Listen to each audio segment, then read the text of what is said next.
This is the morning crew, people. Morning, Yeah, this is our morning zoo. Tom's Yeah, here that's with Tom. traffic. Hey, That's Tom right there. how are we doing? Hey, for horses. Oh my goodness, who's that? Is that Patricia Arquette? Yes. This is a She's pop on. inspection. Amazing. Now, Can you press the famous Bob? oh yeah. Oh, hold on, wrong one. Hold on. hold on. Hold, please. Hold on.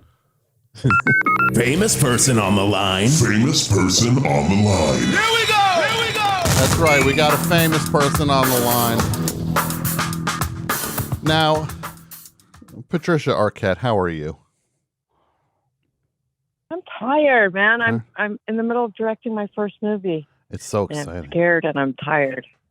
It's really exciting, and I'm so excited for you. And this is such an amazing thing, especially at this point in this amazing career you've had, to find a new challenge and a new adventure is like just so amazingly moving that you would go down a road that would not be the safe road, but to go somewhere that I'm sure it's very scary. I'm sure. It is. It is a really scary road. But I do have an amazing cast. Willem Dafoe's the lead. And this young woman, Tammy Maroney. And so a lot of people are just coming in and doing incredible work. Mm-hmm. And there's a lot of LSD and different things. So we have a tiny budget, but just kind of experimenting with visual things is really fun too. That's so cool. And I know a friend of mine did some work on it. James Urbaniak, I think, came and He was so great too. isn't he the best? Did he already do did his such a good scenes? job. He's so good. Can you talk about the What? premise? Can you talk About the movie? Yeah. It's based on this book called Gonzo Girl, about this woman who worked for Hunter S. Thompson for a brief period of time. But then it's also changed a lot through the hands of different writers, and also she changed some things for her book, and then we changed some things. So this kind of amalgamation of things, but kind of a coming of age story for this young woman Mm-hmm. in that kind of wild world. Yeah, it's a really Hunter Thompson's such a fascinating character in so many ways, especially late period Hunter Thompson. There's such a tragic aspect to somebody kind of trapped with their own mythology, like beneath their own mythology, is such an interesting thing. And it's interesting too, because Willem's not playing him like, oh, here's Hunter's voice and here's, all of that. Sure. Sort of this archetype that I think happens to a lot of people who get famous, that they get trapped in something, whether they're artists and it's like their gallerist wants them to paint a certain thing that sells well that they get sick of, but they're not allowed to like move on. Mm-hmm. Or writers or actors or all kinds of different people. So that in itself, I think, is really fascinating territory. Oh, that is that. Yeah, it's really it's such an interesting subject, and it's such an exciting chapter for you to open. And one thing I want to say before we, I think we have a guest at 9:30 coming, but I want to make sure we get a chance to. Patricia, you're a music fan, a big music fan, right? Yes, I like music, but not as much as Eric and certainly my sister, Zana. I like music a lot, but then I, again, forget to listen to music. But I know one band you like that a lot of people, I think, will be pretty blown away that you're a fan of, that we all saw in concert a few months ago. That's right. I'm a big fan. Eric turned me on to them. Yeah. The Osees. And Tom turned me on to them. Osees, that's right. That's right. And they are really rad. Yeah, they are so cool. I'd love to see them all the time. Well, I would too. Hopefully they're going to be around and they're going to be doing stuff, and we nobody's better. The Osees are at such a such a they've been around for a good while, and it's amazing to see a band gain power as they go forward. They're not getting soft. They're not losing focus. They are so locked in, and it is a thing of beauty to me. And I was thrilled that you were such a fan of theirs, and Eric is such a fan of theirs. Oh my God, yeah. I mean, it's hard to find great rock bands nowadays, really. I mean, it's kind of sad, the state of music as far as I'm concerned, with auto-tune, and a lot of people don't even play instruments anymore. No. And they're such great, musicians in their own right, and Dwyer's so prolific also. Yeah.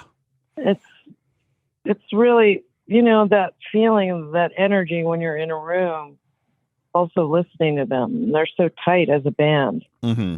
Oh, really great. It is. Yeah. It is like they are like a clock, like a Swiss watch, I guess you would say. Look, I don't have a Swiss watch, Patricia. I don't know why those are good things. Apparently, I guess they're very efficient. Well, maybe Santa's listening. Maybe Santa's Santa, do you hear us? If Santa brought me a Swiss watch, I would then open it and I'd say, well, I guess I have to get used to this thing hanging off my wrist all the time now. And it would just suddenly have this thing on my wrist. And I think I'm in the post-watch era of my life. Era. Yeah. I know. Well, that's kind of the sad thing. I was like looking at these old turquoise Native American watch bands, that you used to put a Timex in. And I was like, people don't really wear watches anymore because they use their phone. And the watch was such an important thing. I mean, when you were with a company for 50 years, you got your gold watch, and it was such an important thing in people's lives, the pocket watch and what that meant, and the fobs that hung them. And it's been interesting to see the whole demise of that. It's amazing that was such a part of just being an adult, was having a watch, like a good watch, and it was a status symbol. And I know that's still a thing, obviously, but it was definitely a universal thing at a point. And now it's kind of like it almost gets into like cigar smoker territory, where it's just like a weird fetish thing that people. Yeah, exactly. And some kind of elitist symbol of certain things. Yeah. Like nobody's walking around with a regular watch. Once in a while, you'll bump into those groups of people that like have those watches that they collect, but they're very rare. Yeah, those people now. You know what's exciting, Patricia, and then we'll let you get back. I know you're probably swimming in it. This past couple weeks in Los Angeles, you had 2 movies of yours were playing at were like Bringing Out the Dead was at the New Beverly on 35, which I wanted to see, but I was not in town when it happened.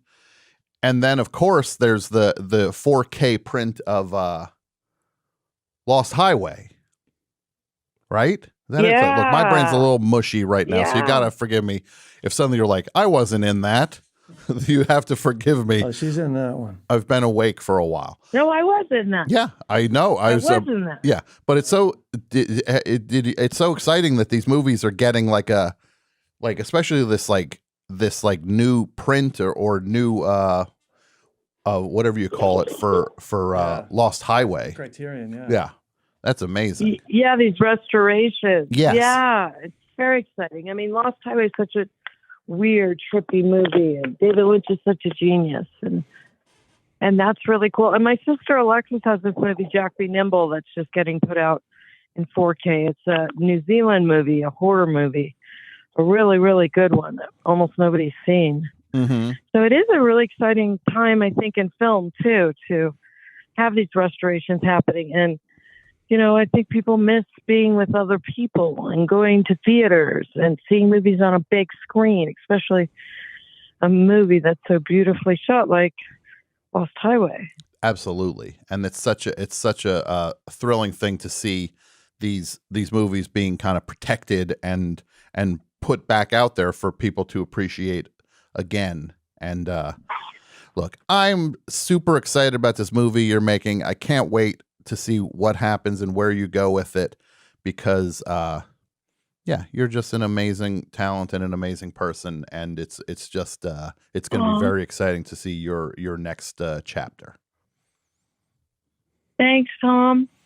I hope you guys have a great day. Thank you. You too. And I'm going to, I think I'm going to throw these loafers out of here. And no, I'm kidding. I always have to turn on somebody. I always have to turn on somebody. Why? What is that say about me? All right. We'll talk to you soon. Bye. Take love care. You. Bye. Tom, I will make room here. I was kidding, Nate.